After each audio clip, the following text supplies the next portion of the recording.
आज हम पढ़ेंगे कक्षा 7 का विषय गणित। गणित में हम पहला पाठ पढ़ेंगे। आपका पहला पाठ है पूर्णांक। पूर्णांक क्या होता है बच्चों? जैसे आपने देखी ना संख्या, कुछ धनात्मक संख्या होती है, कुछ ऋणात्मक संख्या होती। जो पूर्णांक होती है वो बच्चों क्या होता है? पूर्ण संख्या। आपको पता है ना पूर्ण संख्या क्या होती है? हमने पढ़ रखा है छठी क्लास में। कहना प्राकृत संख्या है, पूर्ण संख्या क्या होती है? वो और ऋणात्मक संख्याएं मिलकर क्या बनाती है? आपकी ऋणात्मक संख्या। ये दोनों मिलकर आपकी क्या बनाती है? पूर्णांक बनाती है। पूर्ण संख्या आपको पता है 0, 1, 2, 3। ऋणात्मक मतलब माइनस वाली संख्या। तो पूर्णांक क्या होगा बच्चों? कि वह संख्याओं का विशाल समूह। क्या है? विशाल मतलब बहुत बड़ा समूह जिसके अंदर पूर्ण संख्याएं और ऋणात्मक संख्याएं भी होती है। अब इसके अंदर दो तरह की संख्याएं देखने को मिलेगी, एक धनात्मक और एक ऋणात्मक। अब जो ऋणात्मक का मतलब होता है जिसके आगे माइनस का साइन हो, और धनात्मक जिसके आगे प्लस का साइन हो। तो देखो जैसे ये 1, 2, 3, 4, 5, 6, तो ये हमारी क्या हो जाएगी? धनात्मक। ठीक है। अब ऋणात्मक में देखो -1, -2, -3, -4, तो इन सब के आगे मैंने क्या लगाया बच्चों? माइनस। तो ये हमारी क्या हो जाएगी? ऋणात्मक। किसी भी संख्या के आगे यदि कोई भी साइन नहीं हो बच्चों तो वो धनात्मक के अंदर आती है, बाकी ऋणात्मक के अंदर। तो आपको समझ में आया कि पूर्णांक किसे कहते हैं? आपसे परिभाषा पूछे तो आपको लिखना है कि वह विशाल समूह। क्या है? संख्याओं का वह विशाल समूह जो पूर्ण संख्याओं और ऋणात्मक संख्याओं से मिलकर बना है उसे पूर्णांक कहते हैं। इसमें धनात्मक और ऋणात्मक दोनों आती है। जैसे आपने 6th क्लास में देखा है, चैप्टर नंबर 6 में हमने पढ़ा था पूर्णांक। यहाँ बीच में क्या होता है आपका? 0। 0 से आपके क्या होता है? 0 से आपके दाईं तरफ, आपके दाईं तरफ प्लस वाली संख्या होती है, और 0 के बाईं तरफ आपकी कौन सी होती है? माइनस वाली संख्या। तो ये हमने देखा था ना कि संख्या रेखा पर हम संख्याओं को कैसे निरूपित करते हैं। तो ये आपके धनात्मक पूर्णांक हो जाएगी, ये आपके ऋणात्मक पूर्णांक होगी। तो आपको समझ में आया पूर्णांक के बारे में? नोट डाउन कीजिए।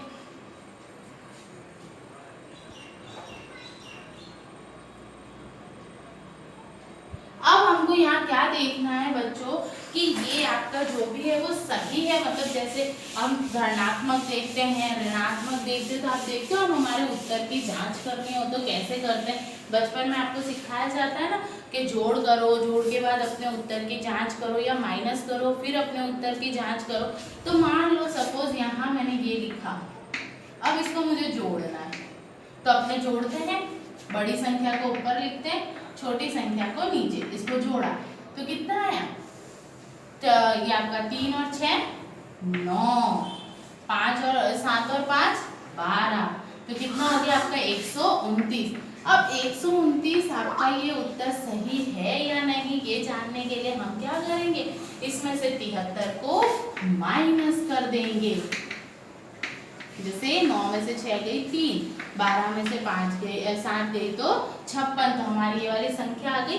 इसका मतलब आपका ये उत्तर सही है। और बच्चों आपको इसके अंदर एक चीज हमेशा याद रखनी है, माइनस माइनस प्लस होगा, minus plus minus, plus minus minus, plus plus plus. आया बच्चों समझ में? ये साइन आपको याद रखना है तो ही आपका ये क्या होगा? सही होगा। आया बच्चों समझ में? नोट डाउन कीजिए इसे।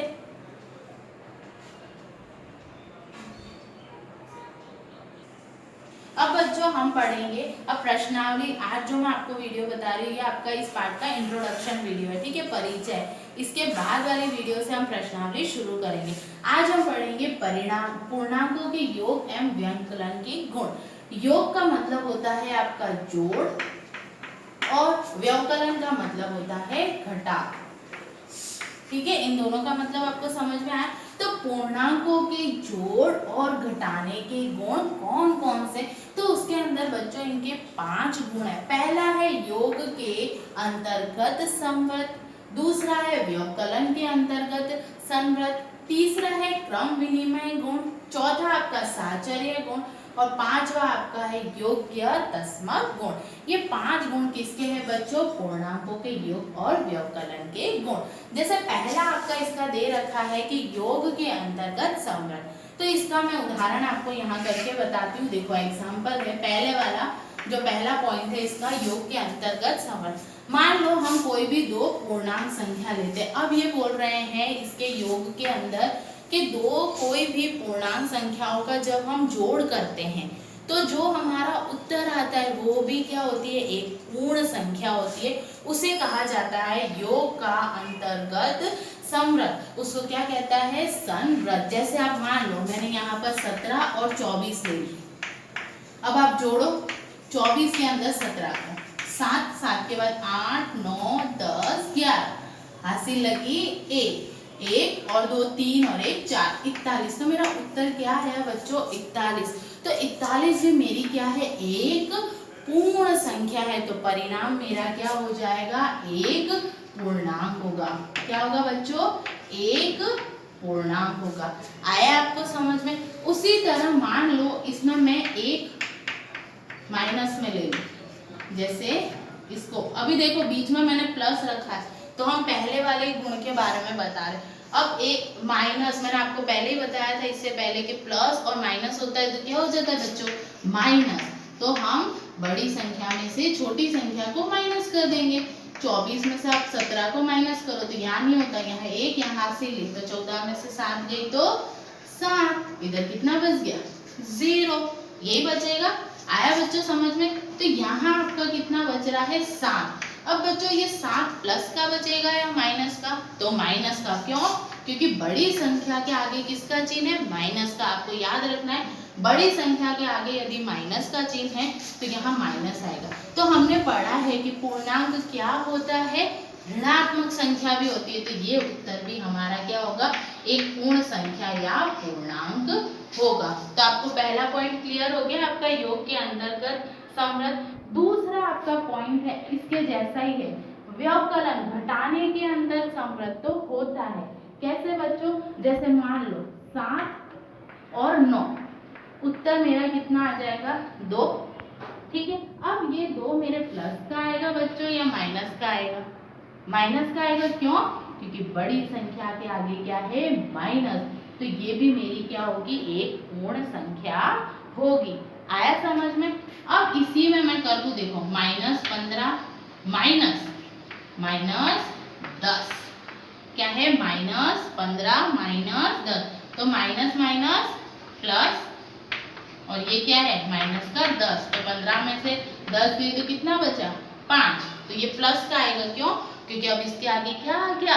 प्लस आ गया। तो ये भी हमारी क्या है? एक पूर्णांक। तो बच्चों योग और व्यवकलन घटाना और जोड़ के अंदर क्या होता है? ये दोनों ही समृद्ध गुण दर्शाते हैं। क्यों? क्योंकि इनका परिणाम हमेशा कौन सी संख्या होती है? पूर्णांक संख्या। नोट डाउन कीजिए।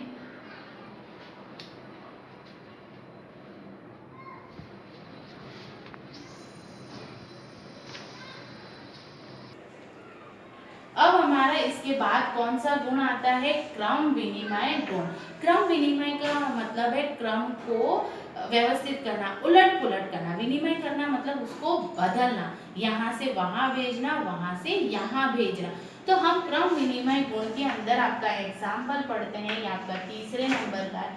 मैं उसमें लिख सकती हूँ, देखो 5 + 3 = 3 + 5। अब मैंने क्या किया? इसका क्रम विनिमय किया, क्रम बदल दिया। पहले 5 था उसमें मैं 3 जोड़ रही थी, अब 3 है उसके अंदर मैं 5 जोड़ रही हूँ। तो मैंने क्रम का विनिमय किया, क्रम को बदल दिया। तो 5 + 3 कितना होता है बच्चों? आपका 8। 3 में आप 5 जोड़ेंगे तो भी बच्चों कितना आएगा? 8। तो आपको दिखाई दे रहा है राइट हैंड साइड और लेफ्ट हैंड साइड दोनों उत्तर मेरे क्या है? बराबर है। तो बच्चों आपको याद रखना है कि पूर्णांकों के योग में तो क्रम विनिमयता बताती है, योग के अंदर क्रम विनिमयता होती है, लेकिन उसी के जैसे घटाव के अंदर, जोड़ के अंदर आपकी क्रम विनिमयता गुण होता है, लेकिन घटाव में नहीं होता। कैसे? मान लो ये है, मैं इसको इस तरह से लिखूं,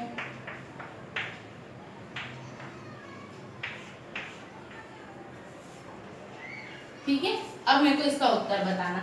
ये हो गया माइनस माइनस क्या हो जाएगा, क्या हो जाएगा, माइनस माइनस प्लस, तो 5 प्लस 3। अब ये क्या है, माइनस माइनस प्लस, तो ये हो जाएगा हमारा, ये मैं यही लिखूंगी, ये वाला साइन तो इसका साइन है तो वो तो यहाँ पर रहेगा। 5 और 3 8। अब ये माइनस और ये प्लस है तो क्या हो जाएगा, माइनस, तो ये कितना आ जाएगा, 2। तो क्या ये दोनों उत्तर सही है, नहीं है ना, गलत। तो क्रम विनिमयता कभी भी व्यवकलन के अंदर अप्लाई नहीं होता, वो खाली किसके अंदर होता है, जोड़ के अंदर। आए बच्चों आपको समझ में, क्रम विनिमय का मतलब होता है क्रम को बदलना, और बदलने के बाद दोनों तरफ उसका उत्तर क्या होना चाहिए, एक जैसा होना चाहिए। तो इसके लिए हम फॉर्मूला लिख सकते हैं, a प्लस बी बराबर b प्लस ए, किसके लिए, जोड़ के लिए। ठीक है, जैसे हमने ऊपर देखा था, इसका फॉर्मूला आप लिख सकते हो a प्लस बी, इसका लिख सकते हो a माइनस बी, इसका फॉर्मूला लिखेंगे a प्लस बी प्लस, अरे सॉरी, बराबर b प्लस ए। ठीक है, आया समझ में। अब उसके बाद आपका क्या आता है बच्चों, साहचर्य गुण। साहचर्य गुण का मतलब होता है साथ साथ में।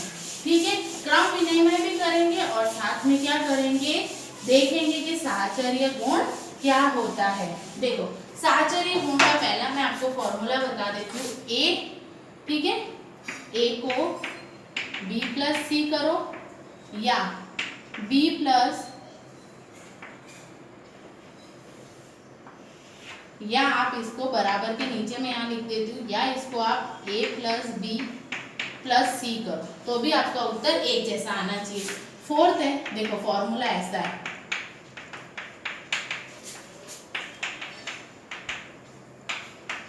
अब यहाँ पर आप कोई भी संख्या ले लो, एग्जाम्पल सपोज मैंने ले लिया 2 प्लस 4 प्लस 10, यहाँ मैं लिख देती हूँ 2 प्लस 4 प्लस 10। अब इसको आप जोड़ो, तो 4 के अंदर 10 जोड़ोगे तो कितना आ जाएगा, 14। यहाँ 2 में 4 जोड़ोगे तो कितना आ जाएगा आपका, 6 प्लस 10। अब आप बोलोगे यहाँ तो दोनों के आंसर अलग अलग है, लेकिन अभी हमारा इसका और आगे करना बाकी है। तो देखो 14 के अंदर आप 2 जोड़ोगे तो कितना आ जाएगा, 16, और 10 में 6 जोड़ोगे तो कितना आ जाएगा, 16। तो देखो आपका राइट हैंड साइड और लेफ्ट हैंड साइड दोनों उत्तर क्या है, बराबर है।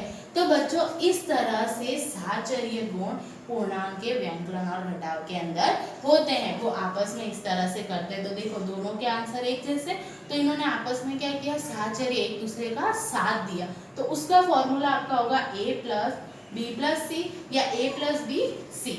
आया समझ में। नेक्स्ट आपका लास्ट टॉपिक है इसका योज्य तस्मक। योज्य तस्मक लास्ट टॉपिक है इसका योज्य तस्तम, इसके गुण के अंदर। योज्य तस्तम क्या होता है बच्चों के, आप किसी भी पूर्णांक के अंदर यदि 0 जोड़ो तो आपका उत्तर क्या आना चाहिए, वही पूर्ण संख्या आनी चाहिए। जैसे यदि मैं -8 के अंदर 0 को जोड़ूंगी तो मेरा उत्तर क्या आना चाहिए, -8, वही पूर्ण संख्या आनी चाहिए। जैसे 5 के अंदर 0 जोड़ूंगी तो क्या आ जाएगा मेरा 5, तो यही मेरा उत्तर आना चाहिए, वो आपका होता है योज्य तस्तम। तो योग और व्यंकलन के लिए योज्य तस्मक कितना होता है, 0, ठीक है, और वही उसका क्या कहलाता है, योज्य तस्तम। तो आपको समझ में आया। आज हमने इंट्रोडक्शन वीडियो के अंदर पूर्णांकों के योग और व्यंकलन को देखा, पूर्णांक संख्या देखी, संख्या रेखा पर कैसे हम उसको देखते हैं, दाईं तरफ धनात्मक होती है और बाईं तरफ ऋणात्मक। आया समझ में। अब हम अगले वीडियो के अंदर प्रश्नावली के सवाल हल करेंगे। धन्यवाद बच्चों।